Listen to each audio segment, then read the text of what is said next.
नमस्कार, मैं ML Goyal accountancy के इस चैनल पर आपका हार्दिक स्वागत करता हूं। जो दर्शक प्रारंभ से जुड़े हुए हैं वे जानते हैं कि अब तक कौन कौन सी वीडियोस आ चुके हैं, लेकिन जो दर्शक नए जुड़े हैं उन्हें मैं बताना चाहूँगा कि वे प्रारंभ से लेकर के अब तक के समस्त वीडियो देखिए। सबसे पहले जो सीरीज आई थी वह थी लेखा शास्त्र एक परिचय, उसमें पार्ट 1 से लेकर पार्ट 6 तक। इसके पश्चात लेखांकन शब्दावली अकाउंटिंग टर्मिनोलॉजी पार्ट 1 से लेकर पार्ट 5 तक मैंने प्रस्तुत किए, और उसके पश्चात आए आधारभूत लेखांकन अवधारणाएं और परंपराएं, basic accounting concepts and conventions part 1 से लेकर पार्ट 5 तक। अब तक जो वीडियो प्रस्तुत किए हैं मुझे उम्मीद है कि आपको अच्छे समझ में आए होंगे। अगर आपको वीडियो समझ में नहीं आए तो पुनः उन्हें देखिए। आज से हम प्रारंभ करने जा रहे हैं लेखांकन समीकरण अकाउंटिंग इक्वेशन। बहुत अच्छे से समझिए। चलिए हम प्रारंभ करते हैं लेखांकन समीकरण पार्ट 1। हम समझते हैं लेखांकन समीकरण। लेखांकन समीकरण अकाउंटिंग इक्वेशन। लेखांकन समीकरण को दो अन्य नाम से भी पुकारते हैं, द्विपक्षीय अवधारणा और दूसरा है चिट्ठा समीकरण। ये दोनों लेखांकन समीकरण को समझने में बहुत ही सहायक सिद्ध होंगे। देखिए, द्विपक्षीय अवधारणा के अनुसार प्रत्येक लेन देन के दो पक्ष होते हैं, एक पक्ष लेने वाला, दूसरा पक्ष देने वाला, और दोनों पक्षों में समान राशि से लेखा किया जाता है। इसीलिए जो बैलेंस शीट है, चिट्ठा, बैलेंस शीट में दो पक्ष होते हैं, असेट्स, दूसरा लायबिलिटीज। तो असेट्स और लायबिलिटीज दोनों का योग समान आता है। यह समान इसीलिए आता है क्योंकि द्विपक्षीय अवधारणा के अनुसार जितनी राशि डेबिट में लिखी जाती है उतनी ही राशि क्रेडिट में लिखी जाती है। आइए समझते हैं इसको। लेखांकन समीकरण का क्या तात्पर्य? लेखांकन समीकरण का तात्पर्य है प्रत्येक स्थिति में जब भी आप प्रविष्टि करोगे तब टोटल असेट्स जो है, संपत्ति की राशि का पूंजी एवं दायित्व अर्थात टोटल लायबिलिटीज के बराबर होना ही लेखांकन समीकरण है। अर्थात क्या तात्पर्य हुआ कि लेखांकन समीकरण के अनुसार टोटल लायबिलिटीज बराबर टोटल असेट्स। आगे समझते हैं इसको अपन। देखिए, total assets equal to total liabilities. Liabilities दो प्रकार की होती है, जैसा कि पहले हमने समझा था, इंटरनल लायबिलिटीज और एक्सटर्नल लायबिलिटीज। देखिए,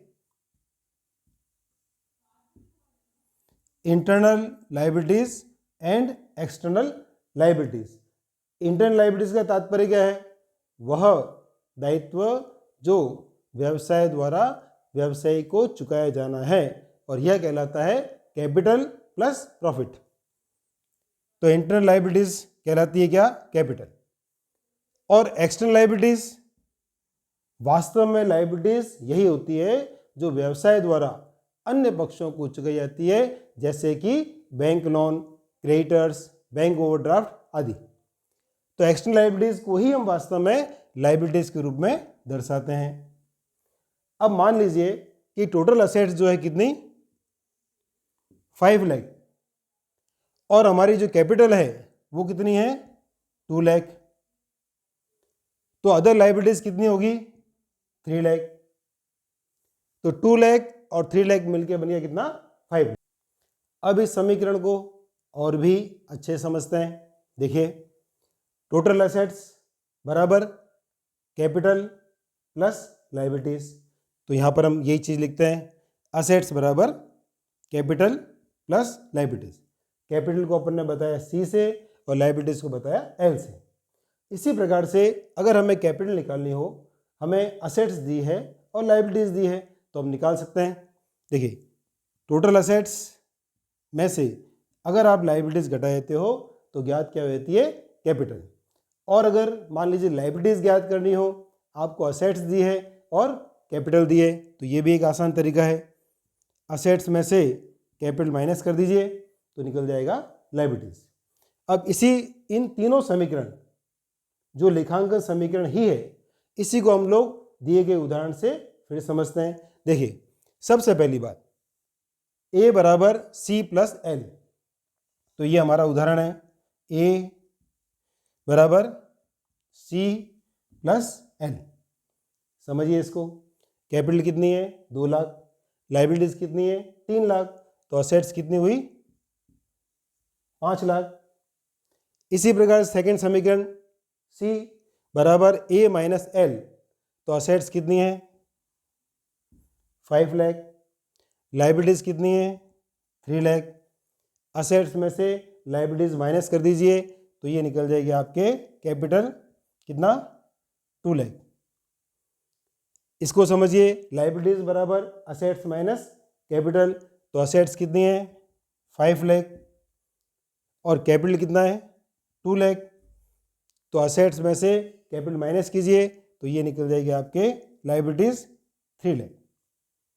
तो तीनों राशि में से कोई भी 2 अमाउंट आपको दिए हैं तो तीसरा अमाउंट हम आसानी से ज्ञात कर सकते हैं। लेखांकन समीकरण को हम कैसे समझें, उसका न्यूमेरिकल प्रश्न कैसे हल करें, इसके लिए हमें कुछ बातें समझनी होगी। और वह बात क्या है, लेखांकन समीकरण पर आधारित खाते, अर्थात लेखांकन समीकरण पर कौन कौन से खाते आधारित हैं, साथ ही उन खातों का व्यवहार पर क्या प्रभाव पड़ता है, ये हमको सीखना है। Accounts based on accounting equation and effect of transaction on accounts, ये हमें समझना है। तो इसके लिए जो खाते हैं वो 5 प्रकार के हैं। सर्वप्रथम देखिए, संपत्ति खाते, असेट्स अकाउंट। अब असेट्स अकाउंट कौन कौन से होते हैं हम जानते हैं अच्छी तरह से, हम थ्योरी के अंदर पढ़ चुके हैं। कुछ उदाहरण हैं, furniture account, cash account, stock account, land and building account, machinery account आदि। अगर ट्रांजैक्शन से इनमें वृद्धि होती है तो लेखांकन समीकरण के अंदर आपको उसको संबंधित संपत्ति में प्लस करना है। ये देखिए, वृद्धि होती है तो आपको प्लस करना है। अगर ट्रांजैक्शन से संपत्ति में कमी होती है तो आपको उस संपत्ति की राशि में से माइनस करना है। सिंपल सी बात है। दूसरा बिंदु लेते हैं अपन, दायित्व खाते। दायित्व खाते लायबिलिटीज अकाउंट, ये भी हमने समझे हैं कि लायबिलिटीज अकाउंट कौन कौन से होते हैं। इसके कुछ उदाहरण आपके सामने हैं, creditors account, loan account, bank overdraft account, bills payable account आदि। अगर ट्रांजैक्शन से इनमें लायबिलिटीज के अंदर वृद्धि होती है तो लायबिलिटीज के पर्टिकुलर राशि में आपको जो है प्लस करना है। तो ये भी आपके वृद्धि होने पर प्लस करना है। और लायबिलिटीज में अगर मान लीजिए कमी होती है तो आपको उसमें माइनस करना है। तो ये तो हो गए संपत्ति खाते और दायित्व खाते, इसमें इफेक्ट कैसे दिखाना है। आगे आते हैं अपन पूंजी खाता, कैपिटल अकाउंट। ये बहुत ही महत्वपूर्ण अकाउंट है।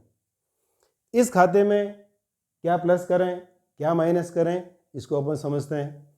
मान लीजिए व्यवसायी ने निजी उपयोग के लिए राशि निकाली या माल निकाला तो इससे क्या होगा, कैपिटल कम हो जाएगी। तो आपको कैपिटल में से ड्राइंग्स की राशि को माइनस करना है।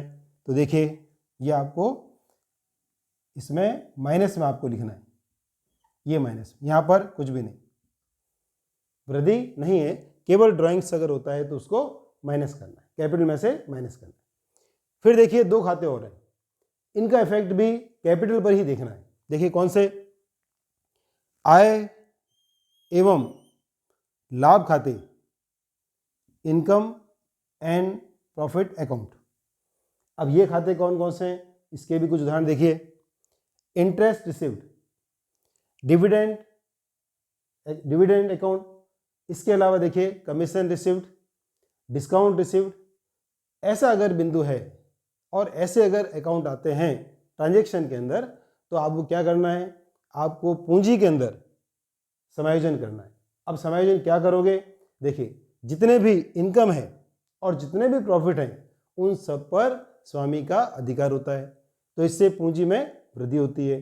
तो इन अकाउंट से क्या करोगे आप, पूंजी में वृद्धि, और कैपिटल की राशि में इसको प्लस कर दोगे।